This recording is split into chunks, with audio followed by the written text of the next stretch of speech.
Okay, in this tutorial we are going to be dealing with the strategies for dealing with collision.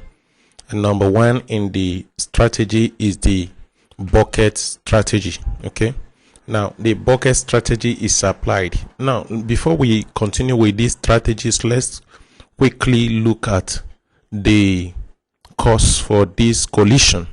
In other words, we talked about having a hashing function. Our aim is to use a hash approach to be able to add our individual data into an hash table.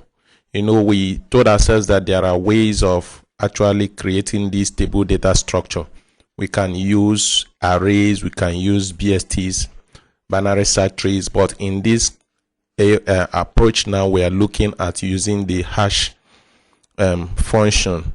Now, how do we do a hash function? We actually create a function to enable us determine the index position where we will add or where we will place our data item. In this case, we are desiring to put all of these data items, these keys that represent a set of data, in such a way that when we call upon these keys, we have access to whatever data that is associated with it. Okay. So we dealt with a hash function that we called h of k is equal to k modulus 11. We are actually dealing with 11 spaces in this place. So 0 to 10, we have 11 spaces with indexing starting from 0. All right. So we have 11 spaces for us to be able to add these keys.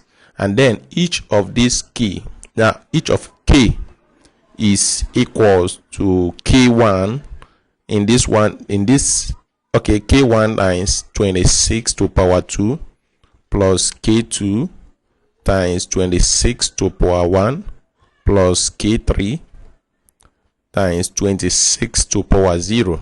Okay, where each of the keys represents each letter of these keys. Okay, so if we are taking LAX, for instance, that means we are talking about k1 being L, k2 being A, and then k3 being X. Okay, so we are considering that we are taking this particular thing, these particular letters from the alphabet, 26 letters of the alphabet. So we are going to be calling them by their indexing position, beginning indexing from 0 to 25, because we have 26 letters.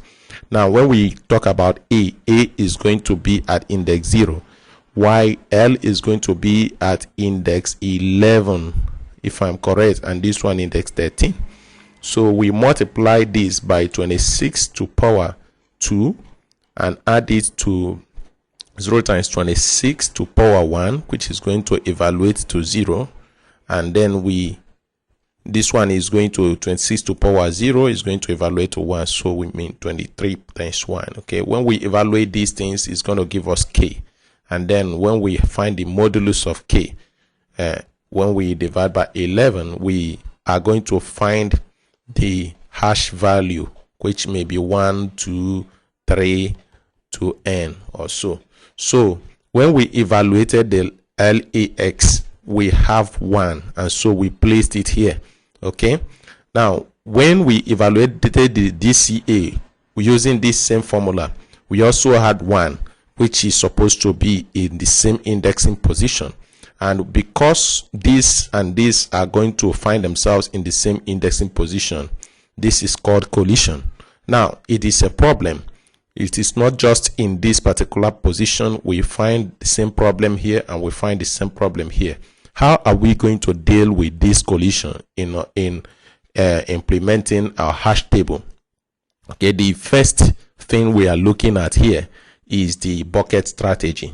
And the bucket strategy say that it's applied by creating a two-dimensional array where the column, now in this place, this is actually the two-dimensional array we are talking about, and the rows are like this and the columns are like this. Okay, so where the column associated with a collision point, would have extra spaces to accommodate values colliding with each value. Now we have different spaces at this point. So if we are to deal with a number of keys that are beyond what we have already, there's that possibility that we can have a key to place here, have a key to place here, and so on and so forth.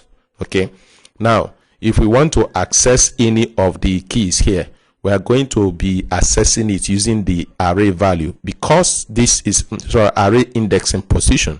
Because this thing is a two-dimensional array, we talk about first what is here, and if we take the row and the column way, let's assume that this place is like this, the indexing is like this, 2, 3.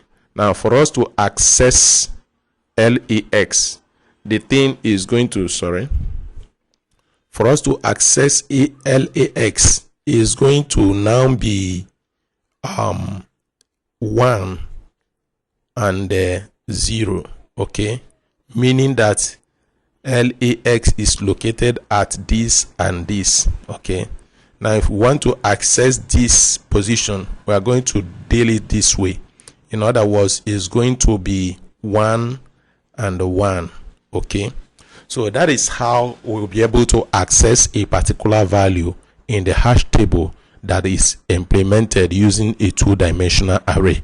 Okay, so in the next class we are going to look at another strategy that is called the direct chaining method. Okay, now the drawback of this is that this particular approach requires that individual columns housing supposed colliding values will have to be searched when assessing the location of the object. Okay, that's the drawback.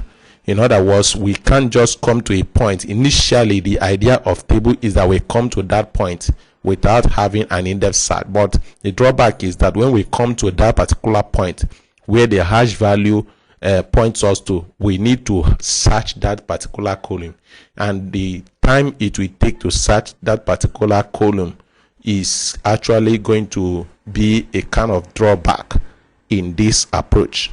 Okay, so thank you very much. In the next class we are going to be dealing with direct chaining methodology. All right.